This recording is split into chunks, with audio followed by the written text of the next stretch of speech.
Bonjour à tous, bienvenue à ce nouveau Good Morning Market du vendredi 30 avril 2021. Et aujourd'hui, ce sera donc la clôture hebdomadaire, mais également la clôture mensuelle au lendemain d'une séance dans le vert pour Wall Street, mais une séance mitigée tout de même, hein. Le Dow Jones a gagné 0,71%, le S&P 500 0,68%, le Nasdaq 0,22% et le Russell 2000 a chuté de son côté de 0,38%. Alors, la hausse ne s'est pas maintenue, hein, la hausse du début de séance, notamment des valeurs technologiques, après la publication d'une série de données mitigées en provenance des États-Unis. Alors, nous avons pris connaissance des demandes hebdomadaires au chômage aux États-Unis qui ont atteint leur plus bas niveau depuis le début de la pandémie et le PIB a augmenté de 6,4% au premier trimestre 2021. Mais ces deux chiffres ne correspondaient pas aux attentes des analystes. Alors en France, on a pris connaissance ce matin du PIB en léger rebond de 0,4% au premier trimestre, selon une première estimation, après une baisse de 1,4% au quatrième trimestre 2020. Alors, à noter également concernant les résultats d'entreprise, Twitter qui s'est replié après la clôture de Wall Street, après l'annonce d'un chiffre d'affaires de 1,04 milliard de dollars au premier trimestre, en hausse de 28% par rapport à l'année dernière et conforme aux estimations. Le BPA, quant à lui, s'est établi à 0,16 dollars contre 0,14 dollars attendus et le nombre d'utilisateurs quotidiens monétisables est passé à 199 millions, les attentes tablées pour 200 millions. Chiffre très important, hein, pour Twitter, justement, ce nombre d'utilisateurs monétisables.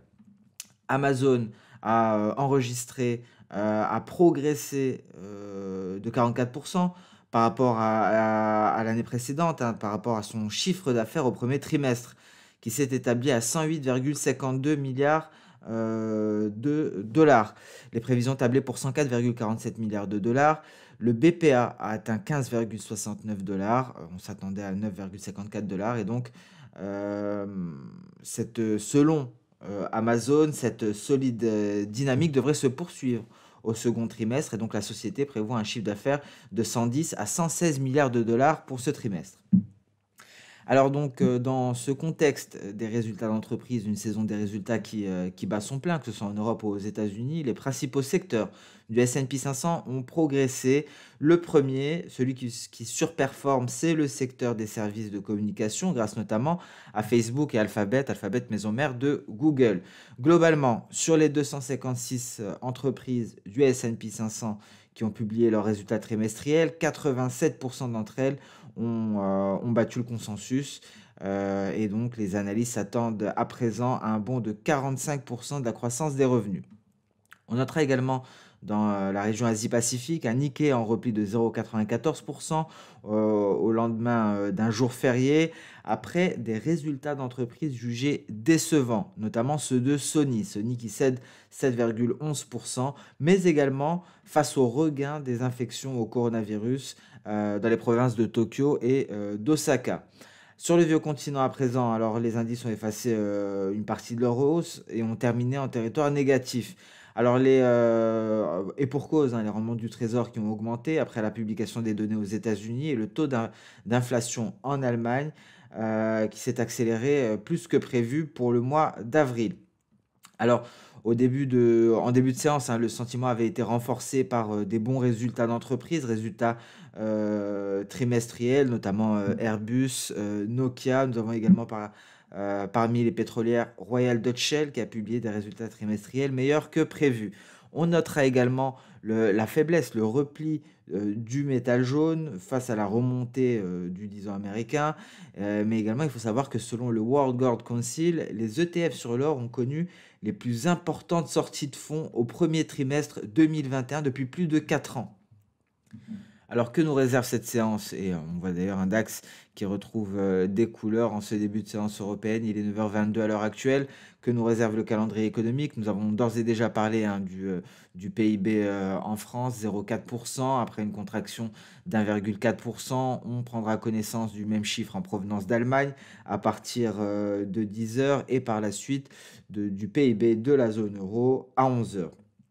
Pour le premier trimestre, bien entendu, il y aura une salve de publication de résultats en Europe. En France, les résultats de BNP Paribas seront attendus aujourd'hui. L'après-midi, il y aura un chiffre très important Le PCE Core, c'est un chiffre, d'inflation et c'est donc la jauge favorisée par la réserve fédérale américaine. C'est la jauge favorite de l'inflation, de la Fed. On prendra, et donc la séance sera également animée, hein, par ces, publications des résultats d'Amazon, avec un bénéfice record au premier trimestre, résultat qui devrait être salué par les investisseurs. Mais attention, Twitter pourrait être pénalisé, sur ces perspectives. Donc voilà pour le calendrier économique. On prendra également connaissance de données en provenance, du Canada, hein, l'indice, des prix des produits, industriels et le PIB, mensuel, le PMI de Chicago et l'indice du Michigan. Donc un calendrier économique plutôt chargé, mais attention à ce PC Core, hein. Je vous rappelle que l'inflation est vraiment, la crainte, une inflation qui est, jugée qui s trans de transitoire, pardon, par Jérôme Powell, mais ça ne sera certainement pas le cas, hein. Il y a plusieurs raisons à cela. Il y a, tout d'abord des ménages américains qui disposent de plus de fonds que s'il n'y avait pas eu de pandémie. Je vous rappelle qu'il y a eu des chèques de relance, des plans massifs de la part de, l'administration, Biden. Il y a également une certaine demande refoulée. Il y a des coûts pour les entreprises de ces, protocoles sanitaires. Ces coûts seront répercutés sur les consommateurs. Il y a également une flambée des matières premières. Il y a, aussi, une probable hausse, des loyers. Ce qu'il faut savoir, c'est qu'actuellement, il y a un moratoire pour ne pas, exclure, les locataires. À la fin de ce, dispositif, il y aura donc des expulsions, de locataires et donc les propriétaires, pourront dans la foulée augmenter les loyers. Il faut savoir que les loyers sont une composante très importante de l'inflation, donc il y aura très certainement une hausse également des loyers, donc une hausse de l'inflation. Il y a tellement de facteurs, qui entraîneront une hausse, de l'inflation, qu'il est très difficile de croire aux propos de Jérôme Powell qui stipule que ce ne sera qu'un facteur transitoire. Donc énormément de facteurs, et bon, notamment, hein, cette flambée des matières premières, qui n'est pas un qui est un facteur de taille, pardon. Et tous les points que nous avons, très rapidement résumés, il y a, à l'instant. Donc cette inflation sera un réel danger, pour les indices, parce qu'effectivement, s'il y a une inflation qui se prolonge, les bénéfices futurs, seront clairement réduits et donc cela ne justifiera pas la valorisation actuelle des indices américains. Donc prudence. L'inflation, c'est vraiment l'épée de Damoclès qui pèse, sur les marchés. Ça aura bien entendu, un impact, sur tous les marchés, hein, d'une manière générale, que ce soit le marché des changes, donc le dollar américain ou, les indices, de par leur valorisation élevée qui doivent être justifiées en cas d'inflation élevée durable. Ce ne sera plus le cas. Il faudra donc, assister à un repli, à un rééquilibrage des indices. Il y aura également donc un impact sur les métaux précieux. Donc l'inflation, ce sera réellement le thème, de ce printemps, même de cet été. Et d'où l'importance de ce PCE Core, la jauge favorite de la réserve fédérale américaine concernant, l'inflation, dont nous prendrons connaissance, cet après-midi. Je vous rappelle que concernant les multiples, hein, nous sommes à des niveaux extrêmement élevés, que ce soit, le PER ou, les PS, à Wall Street. Donc prudence. Et on a eu, d'ailleurs un premier rappel, hein, aujourd'hui, suite au repli que l'on a pu, constater, suite à la publication des données, américaines. Alors, on commence, voilà pour ce point, ce contexte de marché, hein. Je tenais à, détailler justement ces points concernant l'inflation. Il y en a d'autres, on va en parler plus dans le détail. Pourquoi pas une vidéo sur le sujet, car je suis convaincu que ce sera le sujet, le plus important, le thème le plus important pour les marchés au cours des prochains mois. On commence par, le Nikkei. Le Nikkei qui est pénalisé par les résultats d'entreprises jugés décevants au Japon. Nous avons cité Sony qui a cédé 7,11% et nous avons donc une incapacité à réintégrer le nuage pour, envisager des perspectives haussières en cas de sortie par le haut de ce fameux nuage en données H4. Alors ici, notre Shikuspan, pardon, a déjà franchi la plupart de ces obstacles, hein. Elle a franchi cette barrière de chandelier japonais. Il ne lui reste plus que la Tenkan en vue de valider ce signal baissier. Alors on parle tout le temps concernant Ishimoku des signaux baissiers suite à une sortie par le bas de nuage. Alors cette fois-ci, le signal nous sera donné par un franchissement de la Kijun. Je vous rappelle que les deux principaux signaux nous sont donnés par des franchissements de cours d'éléments du système Ishimoku. Dans un premier temps, franchissement soit du bas, soit du haut de nuage.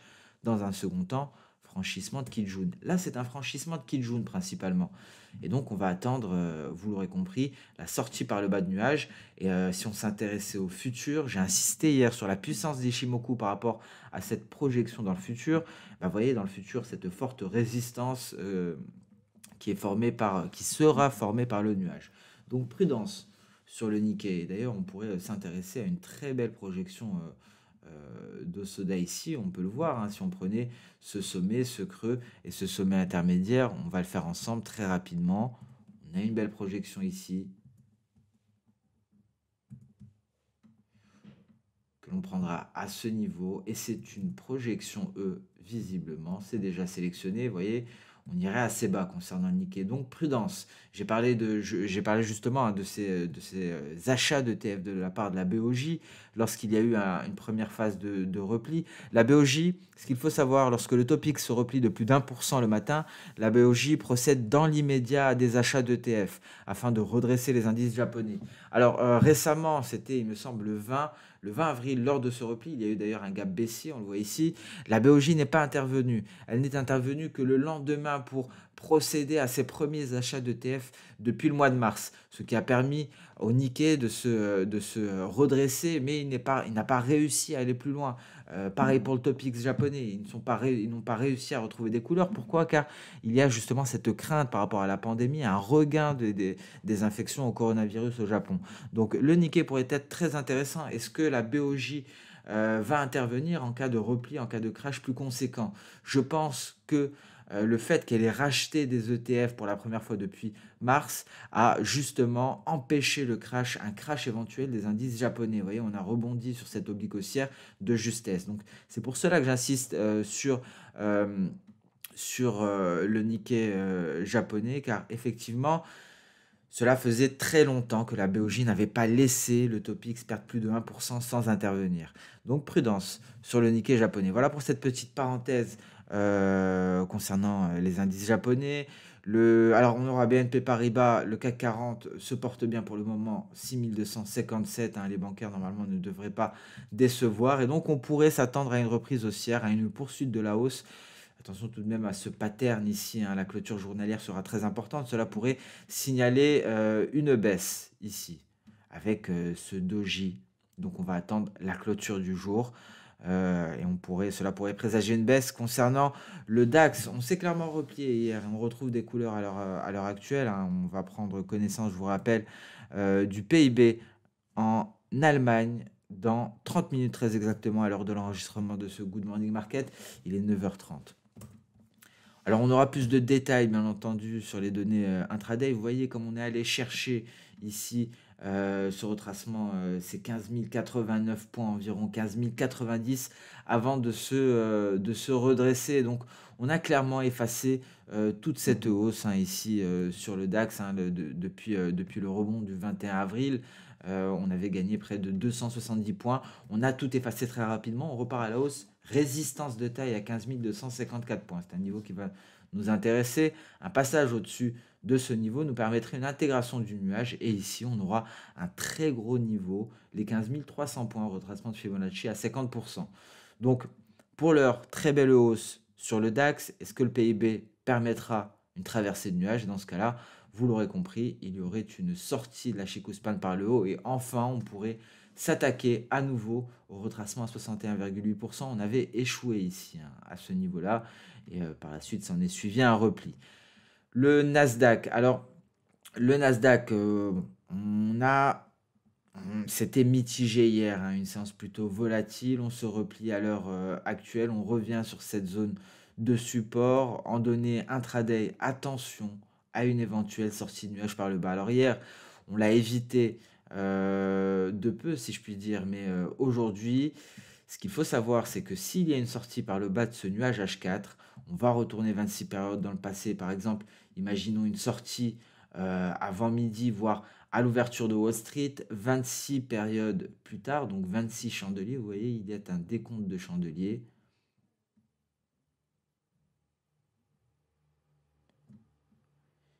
Il nous faudrait donc passer sous les 13 800 points. Si on passe sous les 13 800 points à l'ouverture de Wall Street, c'est un signal de vente. qui serait validé parce que ma Span sortirait par le bas du nuage. Donc les 13 800 seront un gros niveau. À voir où est-ce qu'on sera à l'ouverture de Wall Street. En revanche, si on arrive à franchir ici ce niveau à 13 940, la Kijun, c'est retour vers les 14 000, voire 14 050 points.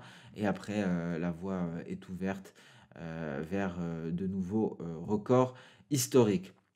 Alors ici, en données H1, on est déjà sorti par le bas de nuage, mais on se maintient. Je préfère les données H4 encore une fois, hein. C'est pour cela que effectivement je favorise les données H4. Très souvent, vous le voyez, on a des sorties par le bas, donc un signal de vente. Ici, Ishimoku en H1, une Chikuspan qui s'est clairement affranchie du nuage, mais on ne se replie pas davantage.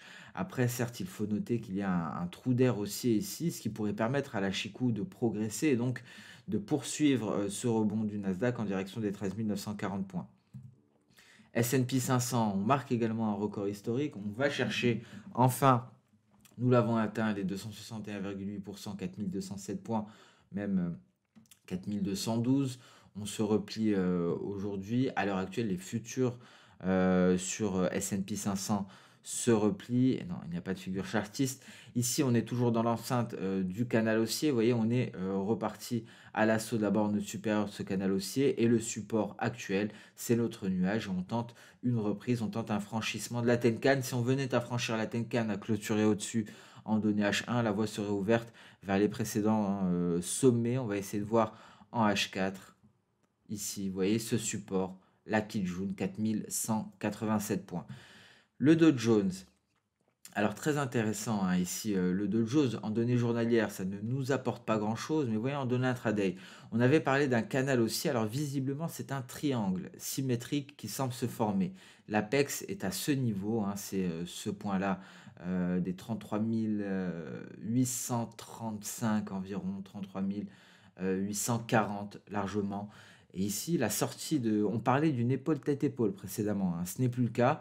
Et donc, finalement, c'est une figure en triangle symétrique. Et la sortie de cette figure nous donnera le sens de la tendance, tout simplement. Ce qu'il faut savoir, c'est que lorsqu'il y a un triangle ascendant, on en sort, un triangle ascendant, on en sort généralement par le haut.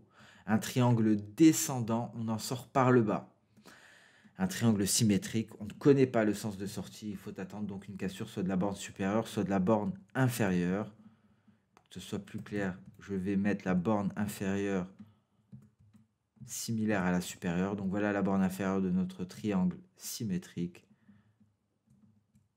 Figure chartiste qui ne nous donne pas d'indication sur le sens de sortie. Ça peut être une figure de retournement, comme ça peut être une figure de continuation. Donc très intéressante, hein, ces données H1. On la voit, cette figure également, les données H4, pardon, et là nous sommes en données H1. Ici, nous avons également des retracements de Fibonacci. On voit la résistance à 33 930 et le support qui est à 33 865 points. Donc, statu quo, on attend franchissement d'une de ces deux bornes, la supérieure ou la inférieure. Souvenez-vous, avant, on pensait être dans un canal haussier, mais ce dernier n'est plus d'actualité. Russell 2000, alors qui est repassé donc sous les 2300 points. Pas grand-chose, hein, malheureusement, on a rejeté ce niveau, on repart à la baisse. Attention, le nuage est plutôt loin, mais c'est un support tout de même qui pourrait soutenir les cours. Pas grand-chose à dire sur le Russell 2000 à l'heure actuelle. Le Bitcoin qui pourrait sortir par le haut de son nuage très prochainement, mais on pourrait rencontrer une résistance aux alentours des 55 400 points au moment où la Chikuspan rencontrera le nuage. Et si c'est le cas, si la Chikuspan, si on sort du nuage par le haut, donc condition 1, sortie du nuage par le haut, si c'est le cas, la Chikuspan pourrait refuser d'intégrer le nuage et donc on aura une résistance à ce niveau-là. Et si cette résistance est confirmée, si effectivement la Chikuspan refuse, donc là, ça pourrait être un point de vente. Si on constate que la Chikuspan n'arrive pas à intégrer le nuage, pourquoi ça pourrait être intéressant? Parce qu'effectivement, il y a une certaine marge de manœuvre baissière, hein. Il y a 40% ici avant d'atteindre le nuage qui pourrait être le prochain support. Donc voilà pour des petites idées, hein, des idées de trading, si je puis dire. Voilà comment raisonner avec Ishimoku. Voilà comment aller plus loin avec Ishimoku. Aller plus loin justement que ces signaux traditionnels que l'on ne cesse d'aborder au quotidien. Sortie de nuage par le haut, par le bas, cassure de Kijun, haussière ou baissière. Ce sont des raisonnements qui allient futur, présent et passé. Et ça nous permet de mettre en place un scénario. Et si donc comment dire, la condition ultime de ces hypothèses, si l'hypothèse ultime vient se confirmer, et ici l'hypothèse ultime est un repli de la Chikuspan au contact du nuage, dans ce cas-là, on voit qu'il y a un trou d'air avant le prochain support, et ici, donc ça pourrait être un point haut. Qui dit point haut dit point de vente. On passe à présent sur le compartiment des matières premières, clôture mensuelle aujourd'hui pour le gold. Le gold qui aura enregistré, qui aura donc prospéré en avril, 1770 dollars l'once. Il faut savoir qu'on a commencé aux alentours des 1700 dollars l'once. Et donc, est-ce que le mois de mai sera un mois baissier? À voir. En tout cas, d'un point hebdo, pas grand-chose depuis 2 semaines. La majorité des hausses ont été enregistrées lors des 2 premières semaines. Et d'un point de vue journalier, on refuse de sortir de ce nuage par le haut, alors que cela semblait plutôt relativement aisé. Attention à la publication du PCE, 14h30 il me semble. PCE Core, si ça ravive les tensions inflationnistes, on pourra avoir donc un repli du gold et donc on pourrait ici en donner H4, sortir du nuage par le bas et on a une belle projection de soda aux alentours des 1726 dollars, plus largement les 1725 dollars, retracement de Fibonacci à 23,6%. Ce scénario est fort probable. On en a parlé d'ailleurs hier de ce scénario baissier du gold. Il pourrait se matérialiser suite à la publication du PCE Core et donc d'une sortie du nuage par le haut. Par la suite, franchissement des 1753 et là c'est direction les 1725. Le silver également pourrait en sortir par le bas très rapidement avec une Chikuspan qui n'en sortirait qu'en cas de passage sous les 25,50 dollars. Pétrole WTI, on a marqué un sommet ici à 65,50, on s'est replié, on marque une pause. On avait, souvenez-vous, une résistance que je vais marquer de ce pas à ce niveau-là.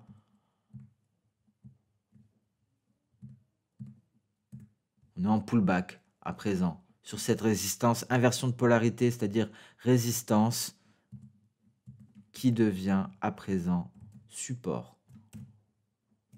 Le tout est de savoir si nous allons casser ce support pour aller chercher les 63,60 à nouveau ou si ce support va tenir, servir d'appui pour aller chercher les 66,40. N'empêche, on ne peut pas partir à la hausse comme une flèche malgré les nouvelles prévisions. Il y a tout de même une situation inquiétante concernant la pandémie en Inde et au Japon. D'un point de vue journalier, le signal Ishimoku a bien fonctionné. On a eu une impulsion haussière, on marque une pause aujourd'hui. Alors l'intraday a bien résumé la situation. Le blé, alors gap haussier, il faudrait franchir la Kijun pour espérer repartir de plus belle sur les précédents sommets. Le copper, on est en train de se stabiliser sur cette oblique haussière avec des perspectives toujours bien entendu haussières. Voilà à quoi ressemble le copper en données hebdomadaires. On passe à présent sur le marché des changes avec un dollar américain qui reste mitigé. Un dollar américain qui est tiraillé justement entre les craintes inflationnistes et les propos de Jérôme Powell. On pourrait clôturer dans le rouge concernant le dollar américain. En données H4, on tente de rebondir. Il faudrait s'attaquer à la Kijun, mais on a tout de même un gros nuage ici. Pour envisager des perspectives haussières sur le dollar américain, perspectives haussières de moyen terme, au minimum, il faudrait un franchissement de ce niveau, de cette oblique haussière qui vient relier les différents sommets. C'est la première condition. Après cette condition, il faudrait un franchissement pour des perspectives haussières de plus long terme. Il faudrait un franchissement de ce nuage en données H4. Qu'en est-il en données journalières? Voyez, ici, on aura un nuage ici qui viendra former une certaine résistance. Alors, le mieux, ici,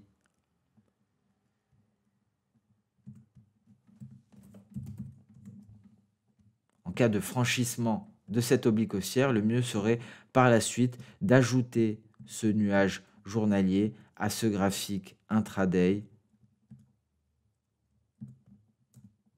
pour avoir une bonne visibilité et pour pouvoir, mettre des hypothèses, pour pouvoir essayer d'envisager comment les cours vont évoluer. Parce qu'effectivement, cette hausse, dépendra en cas de hausse, hein, ce n'est qu'une hypothèse pour le moment, ça dépendra bien entendu de ce nuage journalier et donc le dollar américain, s'il parvient à franchir cette oblique baissière et le nuage H4, pourrait trouver une certaine résistance à un certain moment ici, aux alentours des 91 560, hein. C'était un précédent support et je vous rappelle que la cassure de ce support a engendré une accélération baissière.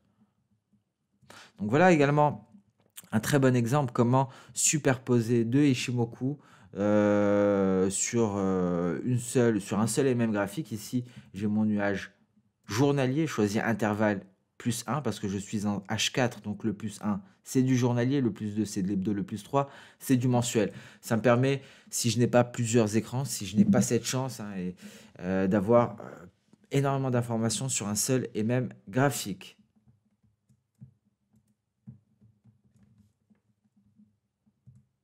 L'euro-dollar ici, refus de la Chikuspan de sortir du nuage par le haut. On se replie, on marque une pause. Attention à ce pattern ici, pattern de retournement baissier qui pourrait laisser présager un retour au 1,20 voire 1,1990 pour l'euro-dollar. Tout dépendra du biais vert, bien entendu, et des données en provenance de la zone euro. Ici, nous sommes toujours dans notre canal haussier, retour à la moyenne, retour à notre Kijun. L'USD-Yen, on a bien progressé hier, hein. Souvenez-vous, hier matin, nous étions à ce niveau, franchissement de Kijun.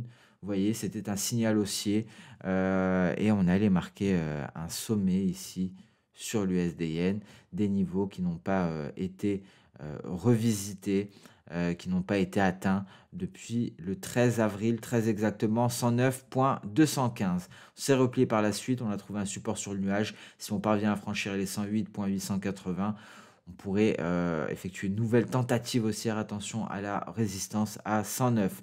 AUD, USD, statu quo pour le moment, on est en mode stationnaire aux alentours du retracement de Fibonacci à 23,6%.